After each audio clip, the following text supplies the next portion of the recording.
Hello everybody, this is Havoc with my breakdown on part 2 of the Diplomacy series from Total War 3 Kingdoms. While the first video started to get me truly excited for the game, this second part confirms a few of the things mentioned in that last video, while also bringing even more to the table. So without further ado, let's get into it. Throughout this video, we get some great details from Yuan Shao and his playthrough.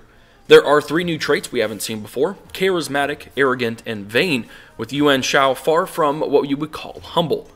Pausing just before the menu closes, there's a breakdown of this character, giving rank, XP, as well as some bonuses he receives for his position. Having +1 resilience might be that he can suffer a wound in battle or in a duel without actually infecting himself on the battlefield. He gets a hefty recruitment and upkeep cost reduction for captain retinues. Yuan Shao's family estates generate 50% more income, and he has a faction-wide morale effect, buffing all troops on the battlefield. It is important to note that a couple of these bonuses can only be activated should the said character be a prime minister, an heir, or a faction leader. Further buffering the diplomacy side of things are a few noticeable rankings up top, such as his current position of noble, which grants him little in the way of paving a grand empire. Lineage is a new one to look at. It seems that lineage is not just a given because you're the successor. Rather, it is a reputation gauge that can fade over time, but provides a range of benefits as you increase your lineage ranking. This is very interesting, and I'd like to see if there is more than one way to increase your reputation, and it might even depend on whose son or daughter you are in the campaign. Lastly, up top, we can see a gauge for just how much of a threat your leader presents to other factions, leading to some future diplomatic issues as your empire grows. As I mentioned in my part 1 breakdown, the art style of the game still holds true on the campaign map. As your armies move across, there's a very satisfying feeling as the ink-like fog of war dissipates to reveal the map. As menus and panels are selected, the ink spread effect is integrated very well, but not in a distracting or overwhelming way at all. This is always a small thing for me, but it's also a big thing, and something I rather enjoy in terms of design cohesion and game immersion. Moving along, I wanted to take a moment and appreciate a couple of levels of the zoomed out campaign map. As we pull back and freeze here, this is a fantastic overview of the map, showing off what characters you can see in their rankings, and then as you pull back even further, we can quickly determine neutral empires, enemy territories, capital cities, even what settlements are under siege. Everything I've seen so far in 3 Kingdoms in terms of visibility has been refined for quicker and easier comprehension, making for smoother and less frustrating campaign map gameplay. Heading back down to the actual campaign map, there are 2 very important mechanics that I want to look at. First, supplies has been 100% confirmed, meaning you will need to be strategic in how, where, and when you want to attack a territory. As we can see in the video, Yuan Shao is besieging a settlement, which will take 15 turns to completely surrender. His current supplies are at 100, giving a big boost in morale and replenishment, yet between being in hostile territory and the climate, that will change by -52 every turn. Should he run out of supplies, morale and replenishment drop, and soon he'll start taking attrition. I understand that this is a work in progress build, however, I will say I don't agree on the negative supply factors in terms of their quantity. It is spring, for one, so climate shouldn't be that much of an issue, especially since it's on the coast. For another, losing 40 supplies every turn for being in hostile territory is a bit much. Basically, he has 2 turns to take the settlement, in which he would then have to abandon the siege for risk of losing his army. Considering that sieges sometimes lasted years, I'd either want to see a vast reduction in negative effect numbers, or maybe a positive supply number, coming from harvesting the territory once you're besieging it, much like it would have happened historically. Fast forwarding to the later part of the video, the population mechanic is shown off in much greater detail, and they are massive. The province of Yingchuan alone is 755,000, which is also further broken down by settlement. There are population effects, with construction cost reduction, build time reduction, income and replenishment buffs all having a solid effect on either the entire province or located within the capital region alone.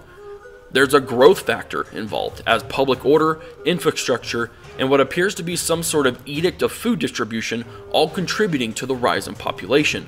This is a fantastic way to get the population back into the game and actually having an effect, but it possibly gets even better. At the end of the video, we get a frame-length glimpse of Yuan Tan's army, which is currently not at full strength. As the mouse hovers over him, there are 2 numbers over a bar, 4,600 on one, 4,500 on the other. This is very much speculating, but I am confident that the number on the left is the total population it takes to have that army at full strength, and the number on the right is the current population number. This has great implications, as armies might once again be filled by a population rather than made out of thin air with the previous few games. And it makes sense that the population required would be above the total army's units down at the army overview, as an army usually has a host of civilians that travel with it. If this is really what is going on, then Creative Assembly has really stepped it up to bring this game to life and add some depth. One last small campaign snippet I wanted to quickly point out, just for speculation purposes, occurs at the end of the video with the Reform Choice pending button. During this time period, with various influential characters constantly switching sides and forming constant alliances, it wasn't uncommon, at least in the romanticized story, for leaders to reform their government, reform their armies, and even policies based on the influences of the aforementioned influential characters. I'm very curious what this reform choice was available in this late game part of the campaign and what effects that will have across your empire. Now on to the final part and the primary focus of part 2, coalitions and military alliances. We've already seen how diplomacy is deepened through some basic scenarios with the bargaining meter, but this goes even deeper. Coalitions and military alliances do have some differences. Coalitions are non-binding military agreements with the idea of coming together to potentially fight or defend against a common enemy. That doesn't mean you have to have a common enemy, but it is sure to lend a hand during the negotiations. Once a coalition is formed, any member can invite other factions into it as long as there is a majority vote in favor of the addition. The fact we have an automatic banner with the other faction's votes makes it all the more appealing. Having a higher approval rating with the factions inside the coalition gives you a greater chance of securing the needed votes. Knowing that you can secure these majority votes means that you can manipulate these other factions to do things or accept things they normally wouldn't do otherwise. Being in a coalition gives you access and visibility to all the lands within it. Resupplying, character, and retinue changes can all occur inside of a friendly territory. Another perk of coalitions is that you do not have to be involved in every war the other factions are involved in. It goes two ways, as you can fight your own private war without involving and potentially upsetting the other factions by dragging them into something they don't approve of. You can then reach out to the individual members for their support if you decide you want to do so. In the same way anyone can invite other factions into the coalition, you can choose to remove a faction that just isn't working out. It only requires the same majority vote from the other coalition members. This helps keep the coalition running smoothly and gets rid of dead weight or faction you've had a falling out with.